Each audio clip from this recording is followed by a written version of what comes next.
नमस्कार, बहुत स्वागत आपका। मैं हूं आपके साथ मनोरा सक्सेना। मनो की मास्टर क्लास में आज एक बहुत बड़ी खुशखबरी सरकारी कर्मचारियों के लिए बताने वाले हैं।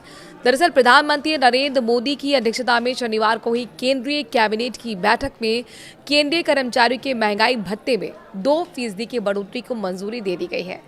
ये बढ़ोतरी 1 जनवरी को 2026 से लागू होगी और इससे कर्मचारी की सैलरी में इजाफा होगा।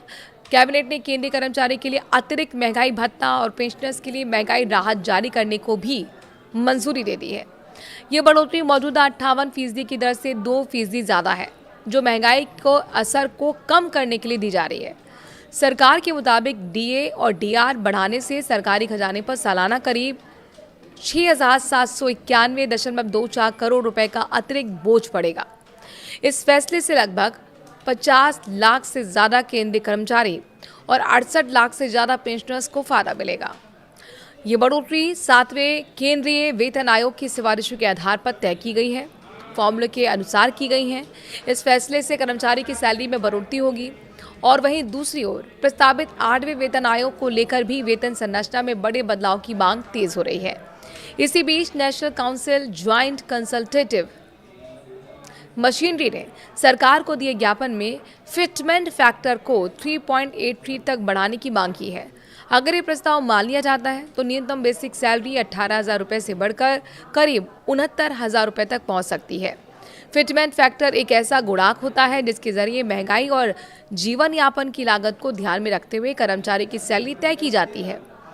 NCGCM ने इसके अलावा हर साल 6% वेतन वृद्धि, प्रमोशन पर 2 इंक्रीमेंट और कम से कम 10,000 रुपये का लाभ देने जैसे सुझाव दिए हैं। अगर ये बदलाव लागू होते हैं तो देश के 50 लाख से ज़्यादा केंद्रीय कर्मचारी और 65 लाख पेंशनर सीधे तौर पर प्रभावित होंगे। महंगाई भत्ता सरकार द्वारा कर्मचारियों को महंगाई के असर से बचाने के लिए दिया जाता है। पिछले कुछ वर्षों में पेट्रोल, रसोई गैस, सब्जी, फल और अन्य ज़रूरी वस्तुओं की कीमतों में काफ़ी वृद्धि हुई है। ऐसे में डीए में समय समय पर बढ़ोतरी कर्मचारियों की वास्तविक आय को बनाए रखने में मदद करती है। केंद्रीय कर्मचारी संगठन इस बढ़ोतरी का स्वागत कर रहे हैं, लेकिन वो इसे अपर्याप्त भी मान रहे हैं। कई संगठन कह रहे हैं कि 2% बढ़ोतरी महंगाई की वास्तविक दर के मुकाबले कम है। वे 8वें वेतन आयोग के गठन और फिटमेंट फैक्टर में उल्लेखनीय वृद्धि की मांग लगातार कर रहे हैं। सरकार अब डीए और डीआर की अधिसूचना जल्द जारी करेगी।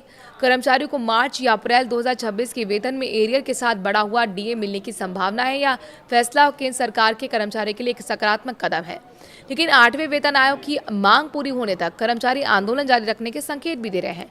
महंगाई के इस दौर में 2% डीए बढ़ोतरी छोटी राहत तो है, लेकिन लाखों परिवार के बजट में निश्चित रूप से सुधार लाएगी। अब नजरें 8वें वेतन आयोग और फिटमेंट फैक्टर पर है, जिससे वेतन संरचना में क्रांतिकारी बदलाव आ सकता है।